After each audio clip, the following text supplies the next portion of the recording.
ఈ మధ్య కాలంలో అతివృష్టి అనావృష్టిలాగా ఆర్థిక పరిస్థితి ఈరోజు కార్మికులకు కనబడతా ఉంది.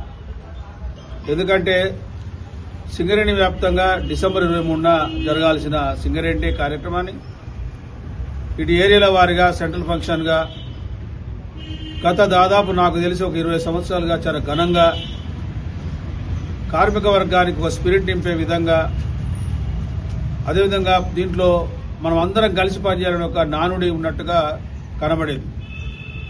కానీ ఈనాడు నిన్న వచ్చిన సర్కులను చూస్తే ఏరియాకు 60,000, 30,000, సెంట్రల్ ఫంక్షన్కు సెంట్రల్ దానికి ₹1,00,000 ఇవి చూస్తూ ఉంటే ఈరోజు ఆశ్చర్యం కలుగుతా ఉంది.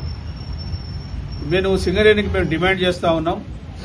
సింగరేణిలో గతంలో ఎట్లా జరిగిందో అదే విధంగా ఏరియాలో కానీ సెంట్రల్ ఫంక్షన్ కానీ అదే విధంగా అదే స్థాయిలో జరగాలనేది Singareni colliery workers union demand చేస్తూ ఉన్నాం. అసలు సింగరేణిలో చాలా మంది కార్మికులు ఏమనుకుంటారంటే ఏంటిది ఈరోజు మార్పు? పోయిన సంవత్సరం చాలా 20 సంవత్సరాలుగా చాలా గట్టిగా లక్షలాది రూపాయలు ఖర్చు పెట్టి కార్మిక వర్గాన్ని ఎవరైతే బెస్ట్ వర్క్ మెన్కు లేకపోతే వేదిక మీద నిజంగా నేను బాగా పనిచేసినందుకు వాళ్ళకి ఇచ్చిన సందర్భాన్ని గుర్తుపెట్టుకుంటే ఈరోజు పేలవంగా ఏదో 10 మంది 15 మంది మధ్యలో కూర్చొని సింగరేణి జరుపుకోవడం అనేది ఇది అవమానకరం.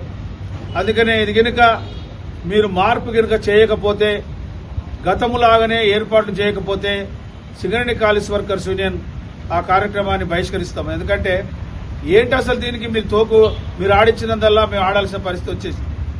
అందుకనే కంపెనీ ఆలోచన చేయాలి. ఏదైనా ఉంటే ఒకటే పద్ధతి అవలంబిస్తే బాగుంటుంది అనేది సింగరేణి కాలేజ్ వర్కర్స్ అభిప్రాయపడతా ఉంది.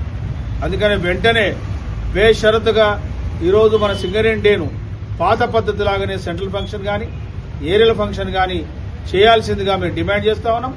లేని పక్షంలో సింగరేణి కాలేజ్ వర్కర్స్ యూనియన్ నాయకత్వం పిట్ కమిటీలు కానీ లేకపోతే ఏరియాల కమిటీలు కానీ సెంట్రల్ కమిటీలు కానీ 23న జరిగే కమిటీలో పాల్గొనము.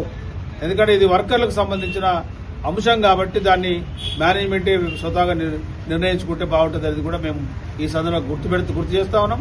ఇది చైర్మన్ గారు మారినరు. ఈరోజు మన పాత చైర్మన్ వచ్చారు, చైర్మన్ గారు వచ్చారు, డైరెక్టర్ గారు ఉన్నారు. వీరంతా ఆలోచన చేయాలి. కార్మికులను ఉత్పత్తి సాధించడానికి ఏర్పాటు చేయండి, లాభాలు తేవడానికి తగు నిర్ణయాలు తీసుకోండి, దాన్ని అమలుపరచడానికి కార్మిక వర్గం సిద్ధంగా ఉంటుంది. కానీ ఈరోజు పేలవంగా ఈరోజు డబ్బులని ఏదో దాచిపెడతామనే పద్ధతిలో కనుక చేస్తే ఇది కార్మిక వర్గంలో ఒక హుషారుతనం లేనట్టుగా కనబడుతుంది. కాబట్టి వెంటనే పాత పద్ధతుల ప్రకారమే సింగరేణి డే జరపాల్సిందిగా Singareni colliery workers union demand చేస్తారు.